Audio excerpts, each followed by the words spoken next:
Well, it's a stormy Saturday night, and it's been a finger biter all night. The May 4th, 2024 police chief election, along with the Wall School Board and the bond for Christoval ISD. Those elections that do final returns that have not been canvassed, or unofficial final returns, are in, and it looks like we have a runoff. I'm Joe Hyde. I'm here with Yantis Green. So how the heck did Travis Griffith pull it off? Well, what happened was 60% of the votes were cast in early voting, 40% were cast on election day today. Travis Griffith was able to close the gap today and more people turned out to vote on election day for Travis Griffith than voted for Mike Hernandez. A much larger percentage voted early for Hernandez than for Travis Griffith, and that puts the 265 votes for Chris Cimino as playing the spoiler, because the difference was only 199 votes unofficially.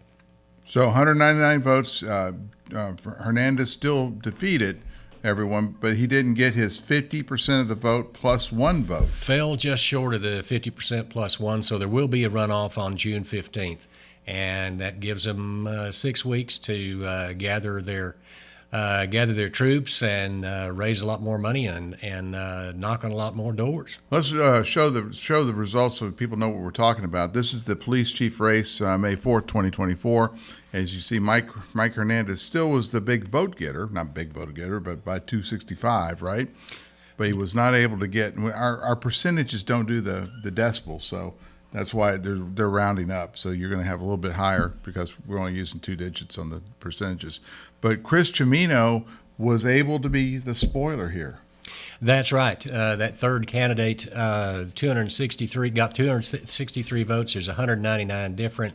So he was a spoiler in this race, kept Mike Hernandez from getting over 50%, that 50% plus one.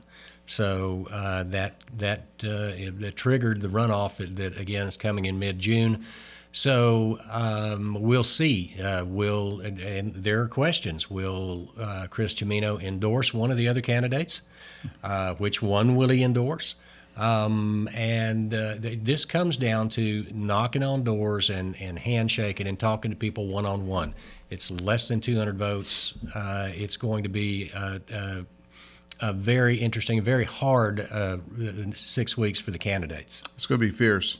One of the things that I noticed here is, when I talked about before the election, or before, when we're getting the early voting numbers in, I said, rarely do the early voting numbers be overcome by, or whatever comes, turns out in early voting is usually how the election goes, because statistically, early voting is a large, convenient sample.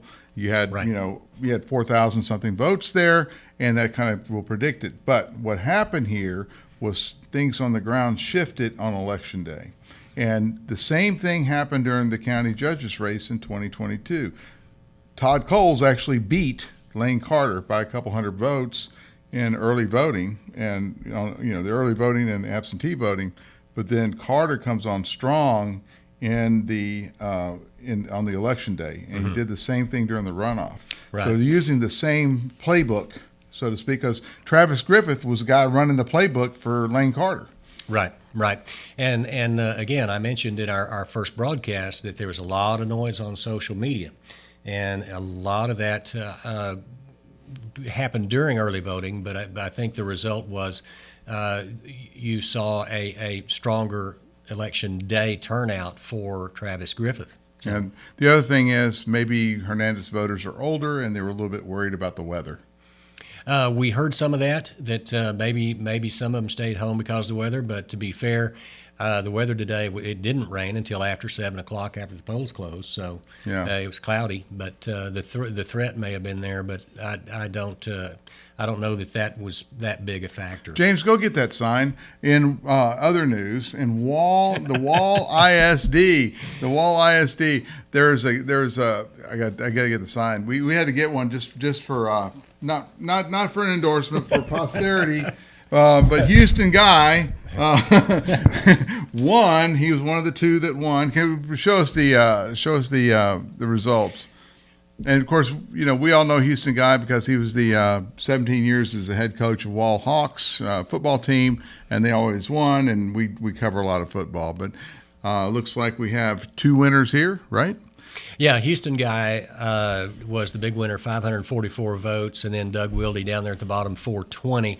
Those guys will take office. They'll be sworn in after the votes are canvassed and official out there. So the 2 out of the 7 board members out at Wall will be new, and it'll be Houston Guy and Doug Wilde. All right. So congrats to Doug Wilde and Houston Guy.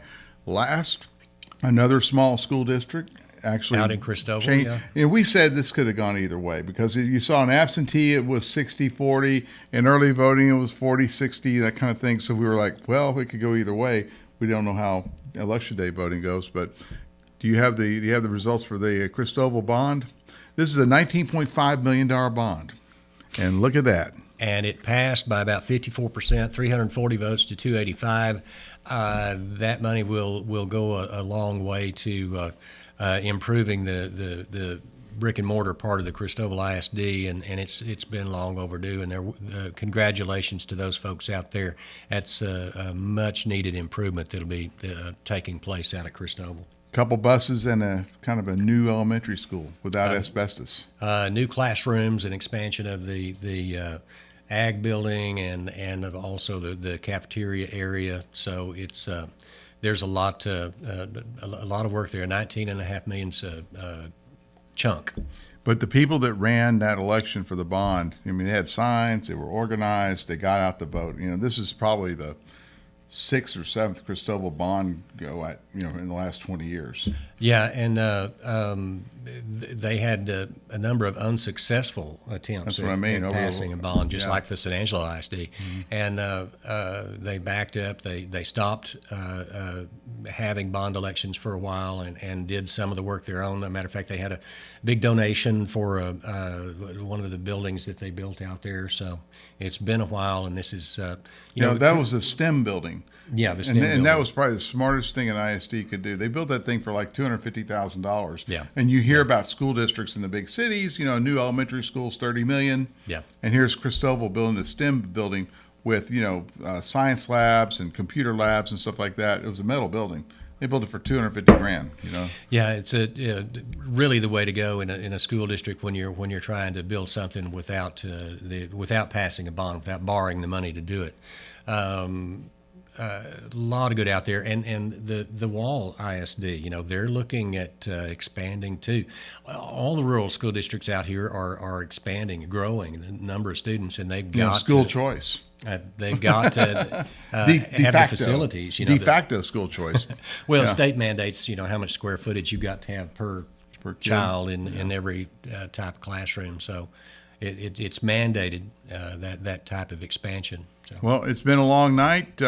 We thank you for joining us on our various live streams. Yep. And I actually got wet, So. Well, and the guys behind the scenes, James Bellini and Lucas Banda and Mary Coffey are helping us out. All those folks deserve a nice thank you as well. We appreciate what they do. Yeah. We appreciate you. coming in on a Saturday to cover the election. That's tough to do. But anyway, a rainy Saturday. The weather was terrible. When I was at the elections office, that was the last place I was before I got back to the office. Pouring down rain. I'm surprised this thing dries really fast. I like that. But anyway, for everyone here, I'm Joe Hyde, and you are? Yantis Green. And this has been live election coverage for the May 4th, 2024 Police Chief election, Christoval Bond election, and Wall ISD Board of Trustees election. Thanks for watching.